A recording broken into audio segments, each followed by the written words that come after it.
Assalamualaikum warahmatullahi wabarakatuh. Tabe salamat lingunatai salam sahujud karende malempang adil katalino bacoramin kasaruga basengat kajubata. Arus. Saya Muhammad Irsa dengan NIM 251311028 Prodi KPI Fakultas Fuad, dan di samping saya ada. Perkenalkan, nama saya Anggita Cinaryana dari Fakultas Usuluddin Adab dan Dakwah dengan Prodi Komunikasi Penyiaran Islam, NIM 2513110021. Dan di sebelah saya, Kenalkan, nama saya Lulu Maulida, saya dari Fakultas Usuluddin Adab dan Dakwah, Program Studi Komunikasi Penyiaran Islam dengan NIM 2513110002. Baik, di sini kami akan menjelaskan dari makalah kami, yaitu dengan judul Pengalaman Empirik Moderasi Beragama dalam Menghadapi Konflik Sosial, yang akan dijelaskan pendahuluannya oleh Cinta dan disambung pembahasannya oleh Lulu. Lalu saya lanjut. Assalamualaikum warahmatullahi wabarakatuh. Di sini saya akan menjelaskan tentang moderasi dalam menghadapi konflik sosial. Indonesia dikenal sebagai negara yang sangat beragam. Kita hidup di tengah keberagaman suku, ras, dan budaya yang berdampingan dalam satu sistem sosial. Inilah yang bikin Indonesia disebut sebagai masyarakat yang majemuk. Keberagaman ini adalah ciri khas masyarakat Indonesia. Negara kita juga punya banyak etnis, budaya, ras, dan juga kepercayaan yang berbeda-beda. Nah, agama sendiri punya peran penting dalam membentuk norma sosial dan melindungi hak setiap warga negara. Pemerintah Indonesia mengakui 6 agama resmi, yaitu Islam, Kristen Protestan, Katolik, Hindu, Buddha, dan Konghucu. Masing-masing agama itu punya ajaran dan nilai yang berbeda, dan justru perbedaan itu yang memperkaya kehidupan sosial dan budaya bangsa kita. Dalam kondisi yang beragam, kita butuh sesuatu yang bisa menjaga keseimbangan dan toleransi antar umat beragama. Disinilah moderasi beragama jadi penting. Moderasi beragama itu artinya sikap dan praktik beragama yang seimbang, terbuka, dan toleran. Tujuannya supaya potensi konflik bisa dikurangi lewat dialog antar agama dan kerjasama lintas kelompok. Dengan penerapan moderasi ini, diharapkan juga bisa menekan munculnya paham radikal dan tindakan terorisme yang sering muncul karena ketidakpuasan sosial atau ideologi ekstrim. Kalau kita lihat dari konteks Indonesia, moderasi beragama ini sangat penting, terutama karena kita punya sejarah panjang tentang konflik yang bernuansa agama. Pendekatan moderasi beragama bisa jadi strategi penting untuk menciptakan harmoni sosial dan mencegah kekerasan. Kita juga tahu konflik sosial pernah terjadi di beberapa wilayah Indonesia. Itu menunjukkan kalau persatuan kita kadang masih rapuh di tengah keberagaman. Banyak konflik yang muncul karena kepentingan politik, ekonomi, atau keagamaan dari kelompok tertentu. Bahkan kadang ada juga pengaruh dari luar negeri. Tapi meskipun begitu, konflik itu nggak sampai meluas karena di tingkat elit dan aparat negara masih ada komitmen kuat untuk menjaga prinsip NKRI.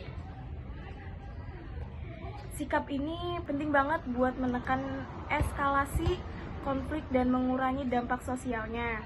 Moderasi beragama juga harus dipahami secara kontekstual karena yang dimoderatkan itu bukan agamanya, tapi cara pandang dan pemahaman seseorang dalam beragama. Indonesia punya banyak aspek kehidupan yang menuntut pemahaman ini karena keberagaman itu adalah kenyataan yang nggak bisa dihapus. Sekian dari saya. Assalamualaikum warahmatullahi wabarakatuh. Di sini saya akan membahas tentang pembahasan yang pertama. Pembahasan pertama itu ada pengertian moderasi beragama. Moderasi dalam beragama itu bisa diartikan sebagai cara pandang dan tindakan keagamaan yang memilih jalan pertengahan, yaitu menghindari sikap yang terlalu ekstrim atau berlebihan, tapi juga tidak mengabaikan esensi ajaran agama. Pendekatan ini mendorong keseimbangan antara iman pribadi seseorang dengan kewajiban sosialnya, sehingga agama bisa berfungsi sebagai perekat masyarakat, bukan sebagai pemecah. Khususnya di Indonesia, konsep ini sering dihubungkan dengan wasatiyah yang menyoroti betapa pentingnya sikap toleran, menghormati keragaman, dan menolak segala bentuk kekerasan yang dilakukan atas nama agama. Yang kedua, ada prinsip-prinsip dasar moderasi beragama. Beberapa prinsip utama yang membentuk dasar moderasi beragama meliputi keseimbangan, sikap tengah-tengah, keadilan, serta penghormatan terhadap tradisi lokal asalkan tidak bertentangan dengan nilai-nilai kemanusiaan. Prinsip-prinsip ini membantu para penganut agama untuk tetap teguh pada ajaran pokok, tapi juga bisa lebih lentur dalam kehidupan sehari-hari sehingga mereka tidak memaksakan pandangan sendiri pada orang lain. Selain itu, moderasi ini juga menunjukkan dedikasi kuat pada nilai-nilai kebangsaan, seperti Pancasila yang berfungsi sebagai pondasi bersama untuk membangun hubungan harmonis antar umat beragama. Yang ketiga, ada indikator moderasi yang sering dipakai. Untuk melihat apakah seseorang atau suatu komunitas sudah menerapkan sikap moderat, peneliti maupun pemerintah biasanya menggunakan beberapa tolak ukur. Di antaranya adalah rasa cinta terhadap tanah air atau hubul waton minal iman, kemampuan menghargai perbedaan secara nyata dalam kehidupan sehari-hari, penolakan terhadap tindakan keras dan ideologi radikal, serta penerimaan terhadap nilai dan tradisi lokal.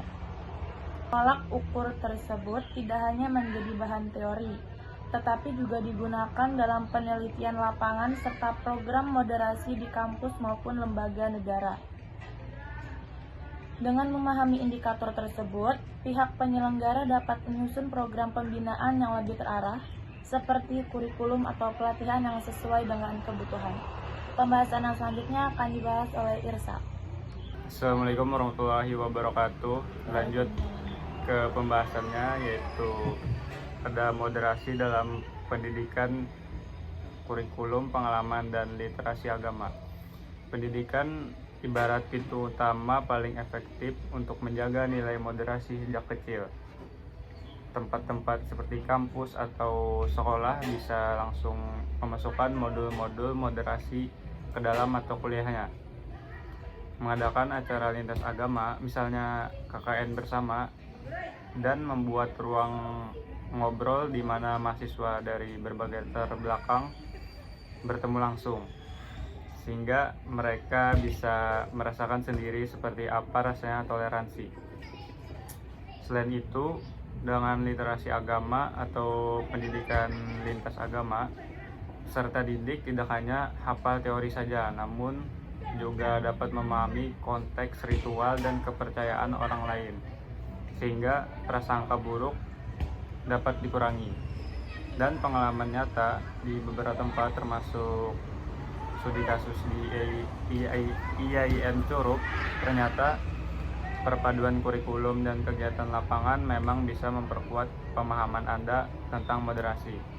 Cara mengelola konflik yang fokus pada moderasi itu sangat penting, dengan menekankan dialog yang melibatkan semua pihak, musyawarah di tingkat lokal, dan memanfaatkan kearifan lokal seperti ritual pembauran sebagai cara untuk berdamai. Ternyata praktik sederhana seperti pertemuan antar tokoh agama, forum warga, dan gotong royong lintas agama memang benar-benar bisa mengurangi gesekan dan akan membuat kerjasama yang nyata di lapangan.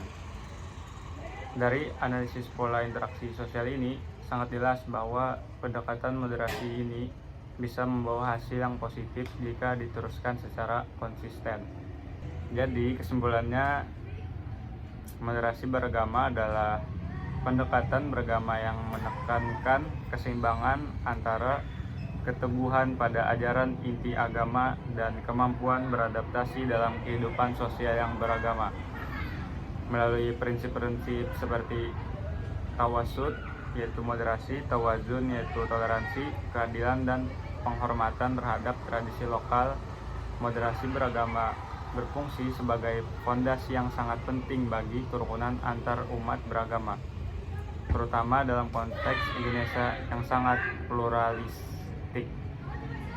Sekian itu saja presentasi dari kelompok 5. Wassalamualaikum warahmatullahi wabarakatuh. Bye bye. Ya, selesai.